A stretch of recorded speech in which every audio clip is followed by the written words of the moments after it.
Brayden, you're going to be representing Canada for the second time at the World Juniors. Just what is that feeling like for you?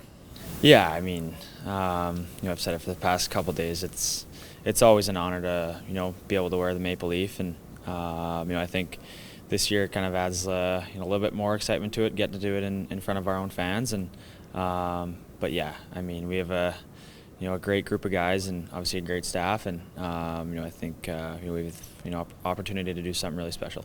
You spent obviously the last week with these guys. How would you say, or what would you say the identity of this team is going to be?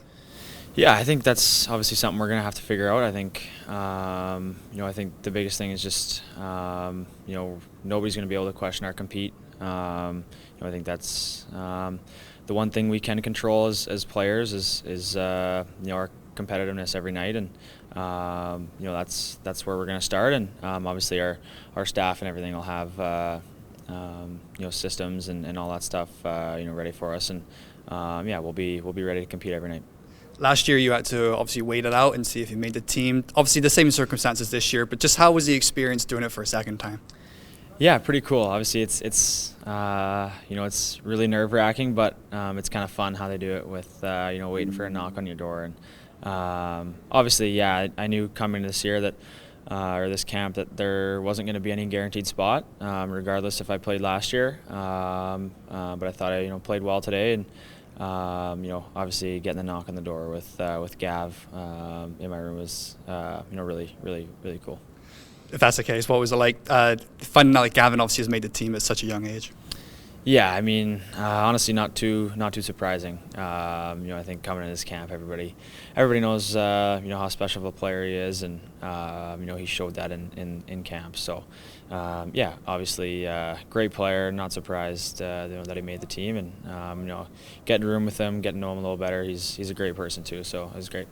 Without dwelling on the past too much, what were you able to learn last year that you were able to take into camp, and obviously now you're going to be taken into a second World Juniors appearance? Yeah, obviously you're older now and have a little bit of experience, and I think biggest thing is I think obviously try to bring some leadership, but I think from last year I think learning just to play a full 60 minutes, and you can't really dip your toes into the water in these kind of short turnaround games. So yeah, I think that's one thing probably going to focus on is compete a full 60 minutes in this tournament. You and Tanner Howell obviously go way back. What's it going to be like getting to suit up with him for Canada to World Juniors in your home country? Yeah, I mean, it was even pretty cool just getting to play on a line with him in the scrimmage today. So to be able to do it for real in the World Junior tournament is something I'm sure we kind of horsed around with mini sticks when we were way younger. But it's so special. I mean, to do it with a lot of guys that I'm kind of come from, obviously Howie, Pricer as well. So it's really cool. Just quickly at the CHL level, obviously yourself and Lethbridge now.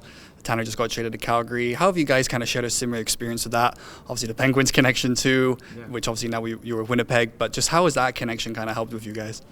Yeah, I mean, obviously started with being at Penn's camp together, and that was obviously really cool getting to go through that with him. And obviously both just got traded, so kind of in the same situation. Got to spend a week or so with our teams, and come to here. So obviously lots of chatter about our new teams, and but it's time to turn it around and focus on Canada.